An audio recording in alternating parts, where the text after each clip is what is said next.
Hello ladies and gentlemen. In this video I'm going to show you how to create a paper shoe sculpture. You're going to start by gathering your materials of the different colored piece of paper you need, scissors, tape, pencils, as well as glue. Start by drawing a side view profile of your shoe using the entire width of the paper. Again, notice how the paper is sideways left to right, and I've drawn it from the heel on the right side all the way to the toe on the left side. Once you have your shoe drawn, cut it out, lay it on top of another piece of paper, and trace it so you have two identical sides, the left side of a shoe and the right side of a shoe. Your next step is to do the counter or the back part of your shoe that wraps around your heel. To do this, lay both sides facing away from each other and create a little gap or distance. You want to make sure the top of your heel lines up with the top of the left and right side of your shoe. Next, put tape on the inside of your shoe so it's not visible. After you've combined the three pieces of paper, you're next going to be adding overlays. This overlay of the counter or the heel hides the overlapping tape or other materials. You also want to add overlays on the left and the right side of your shoe. I'm referencing my drawing I did prior and cutting out the piece that I need for my overlay. Now, because I need two overlays, I can take my first overlay, trace it, cut it out, and then put it on the other side. So I have two identical overlays for the left and the right side. Next, I'm going to be adding glue to the back side of my overlay, laying it down, and massaging the back side to make sure the glue is secure. Notice how I'm doing both overlays on the right and the left side as symmetrically as possible to make sure it lines up. Finally, I'm adding the counter to the back of my overlays to hide the seam. Next, I'd recommend you work on your outsole. The outsole is the bottom rubber barrier of your shoe that comes in contact with the floor. You need long, skinny strips of rectangle construction paper that can be glued down and attached to your shoe. Try to create a symmetrical line as possible. Notice how when I glue down my other side, I cut it halfway so both sides are equal. Once I've massaged the back, the glue should be secured. Next, I'm going to be adding another piece that continues the midsole so it curves with the toe as it curves up. As I'm gluing this piece of orange paper for the outsole, notice how it extends off the page. I have more paper than I need. That way I can trim it after it's attached and don't have to worry about it being the exact perfect length before cutting. Continue to add overlays throughout your shoe, including your toe box. The toe box is the area of your shoe that contains your toe. Notice how I'm consistently adding similar shapes and colors with my overlays. You want to use at least 2 colors, but try to avoid no more than 5. Next, work on your logo. Your logo is the iconic brand for your shoe. You want to make sure your logo is repeated several times, 3 to 4 times throughout a variety of angles of your shoe. So right now, I'm creating 3 to 4 overlays that can go on the left side of my shoe, the right side of my shoe, and the back side of my shoe. Also notice that my overlays are not drawings. They are multiple pieces of paper that have been combined together to have realistic depth and volume. So again, I'm adding a logo on the left side of my shoe, the right side of my shoe, and the back side of my shoe. Because when this shoe starts to become three-dimensional, an audience member can see my logo from all the possible sides. Finally, finish the rest of your shoe with additional overlays. I'm incorporating my yellow color that's found in the logo to break up some of the pattern of the orange in my shoe. When you're adding overlays, just really try to fill your entire shoe with high quality overlapping colors, shapes, lines, and patterns that are consistent and cohesive throughout your shoe. Try to repeat shapes and colors so it is thematic and consistent. The final step for your overlays at the side of your shoe is just trimming and cutting any additional pieces of paper that extend beyond your shoe line so it is high quality craftsmanship and creativity.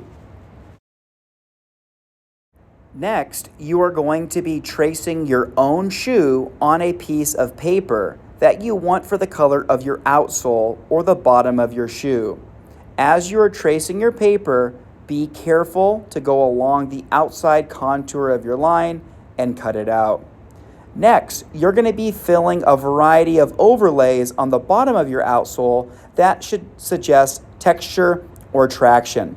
Sometimes shoes hide logos or other shapes, lines, and colors on the bottom of their outsole that's consistent with the rest of the shoe. So I'm using similar colors such as orange, red, and yellow, similar shapes such as circles, and even including my logo. Again, although these pieces of paper obviously do not add traction or friction for the bottom of your shoe, it should suggest that so it appears like your shoe is a functioning model. When your outsole is complete, you're next going to be taking the rest of your shoe and wrapping around the outsole. Start by laying your outsole down like such, putting one piece of tape down, and then repeating this process by standing up the edge of your shoe and continuing the taping process. You want to tape along the contour line of your outsole. Use many small pieces of tape, not just a few large pieces of tape. Notice how the edge of the shoe wraps around the outside edge or contour line of the outsole. And also notice how your shoe will not come all the way to the front. That's okay, we'll be adding paper to the front of that later on. Repeat this same process on the left side of your shoe. Once you have the right and left side attached to your shoe and it's taped down, you're going to fill in the front gap. To do this, cut several pieces of rectangular paper similar to your midsole that you already cut out. My midsole is orange with a little strip of yellow, so I'm cutting and assembling that right now with glue and scissors. Once you have your midsole cut and complete, you're going to wrap it around the front of your shoe. To wrap it around the front of your shoe, you're going to be using tape similar to before. So notice how my outsole will be combined here to the front of my shoe as modeled in this completed shoe. Next, you're going to be creating the top part of your shoe. You're going to retrace your existing shoe on a colored piece of paper. Next, you're going to make your shoe a little bit wider. Notice how I continue my line straight across to make a longer and wider piece, but I'm still keeping the front toe intact. Next, you're going to be cutting out and gluing down several tabs. These tabs will be used to attach and assemble the top part of your shoe to the rest of your shoe. Fold the pieces of the tabs in towards the center of your shoe along the edge. Next, you're going to be adding tape to the front or the toe of the top of your shoe. That secures it in place. Notice how I'm putting pressure on the inside and the outside of the shoe so it comes together. Next, you're going to be adding glue to the tabs that you already assembled. Put one hand on the inside and the outside of the shoe and push firmly in place so the glue folds and holds the tabs in place. Repeat this process on all tabs on the left and the right side. Again, putting your hand on the inside and the outside of your shoe to hold it in place. Next, you're going to be adding details to the top part of your shoe. These details should be continuations of other shapes, patterns, and colors that you've already used. I'm continuing different details from the side of my shoe to the top of my shoe. I'm adding more paper than I need, gluing it down, and then trimming off the excess paper so I'm not worried about it getting exactly the right shape, the right size, and the right length. As you've been assembling your shoe over time, there might be some areas of paper that have curled up off of your shoe that need to be re-glued. The majority of these errors can easily be fixed by taking liquid glue, putting them on the edges of the paper that are curled up, and then pressing and holding down for several seconds. So when you're done with your shoe, take a lap or tour around all the different overlays to make sure that they're secured down firmly with glue or liquid glue.